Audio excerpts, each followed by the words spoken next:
Hi guys, welcome back to my channel. First off, thank you so much to everybody who pre-ordered my cookbook. I loved looking through all of your comments and words of encouragement. It meant so much. And if you missed that episode, I will link to it below and you can get caught up about how to pre-order my cookbook. But today I wanted to share with you a traditional French recipe that is all over France right now. It's called pain d'épices, which loosely translates to spiced bread. Some of them can be, if I'm to be honest, a little bit dry, and others can be really moist and delicious and more like a cake. I think I'm more on team cake when it comes to pain d'épices. And the best one that I tried was at our local Christmas market. It was beautifully spiced and moist like a cake, and it also was filled with bits of chocolate and orange. And that's the one I'm gonna teach you how to make. First thing we want to do is prepare our wet ingredient. So in a pot like this, you're going to add half a cup of butter. Pain d'épices is also really known for honey. So I'm going to put a full half a cup of honey in my pot here. The honey not only gives it sweetness, but it also gives it a wonderful flavor. Then you also want to add a half a cup of dark brown sugar. If light brown sugar is all you have, that will work too. I just like the dark brown because again, I think it just gives it a richer flavor. And then for our orange flavor, we're going to use a half a cup of orange marmalade. And this also gives it a little bit of sweetness, but flavor with all of that orange rind that's in the marmalade. And the reason we're heating this up is because we want all of these ingredients that are pretty sticky to incorporate with each other and create one smooth liquid. We're gonna put it on a medium-high flame, stirring all the while until it's liquefied. Then you wanna transfer it into a large bowl just to allow it to cool. It's important that you allow this part to cool. Otherwise, when you start to mix the rest of the ingredients, especially the chocolate, it will melt in the hot batter. So it's better if this is room temperature, but we can work on mixing together our dry ingredients. In this bowl, I have 2 1/4 cups of all-purpose flour.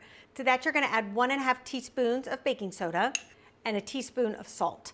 I like to add a full teaspoon of salt because when you see how many spices go in here, the salt is just gonna help heighten all of those flavors of the spices. But I do like to mix this part first, just to make sure that your baking soda is really well incorporated. If you've ever had those baked goods where you take a bite and you kind of taste the baking soda, that usually means 2 things. 1, you didn't mix it long enough, or 2, there's too much of it. Okay, now for the spices. These are the hero of this recipe.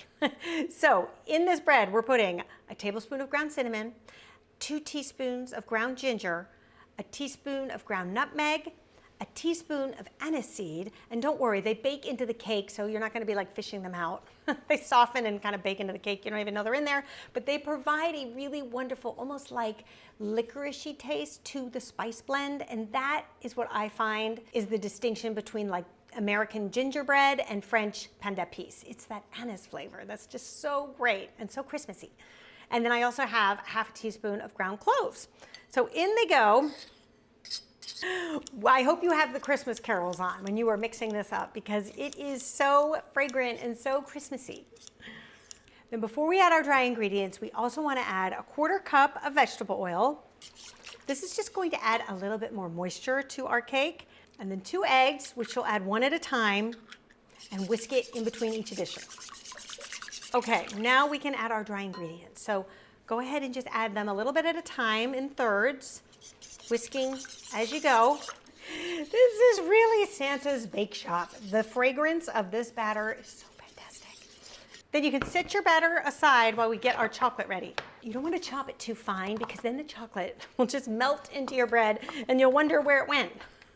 Instead, you want to have kind of like thick chunks. That way, every bite, you get like a nice little chunk of chocolate, which is such a great flavor combination against the spice. So good. Then you want to add the chocolate into the batter and just mix it up.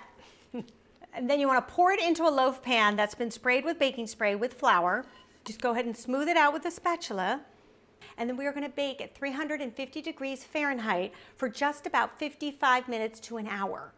Now this bread makes for a perfect hostess gift or a little sweet treat to bring to an open house or a potluck, and it's extra pretty when you decorate it with some candied oranges. So while your bread is in the oven, let me show you how to do that. It's super simple. You want to get a small mandarin, and luckily they are in season right now, and so they'll be easy to find, and then just slice them pretty thin. And then I cut 2 of them because you never know how they're going to candy. And that way it'll give you a choice to pick the best looking 2. So you first want to add a 1/4 cup of sugar just to a nonstick skillet. And then to that you also want to add 2 tablespoons of water. Put this on medium-high heat whisking all the while until the sugar is dissolved and is starting to bubble. Then once you're at the bubbling stage, you can go ahead and add your oranges.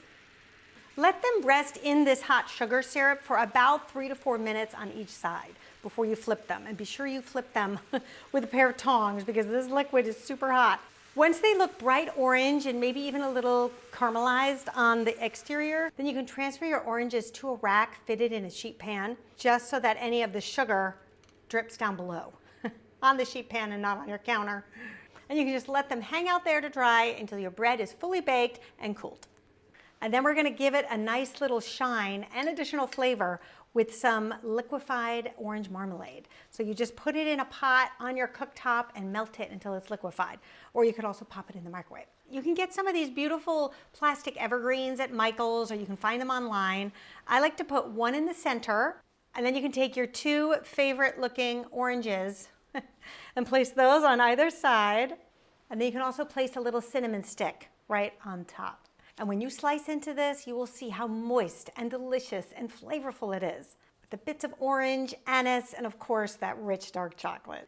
Happy holidays, everybody. Joyeux Noël, bonne année, and I'll see you back here next time. Until then, bye.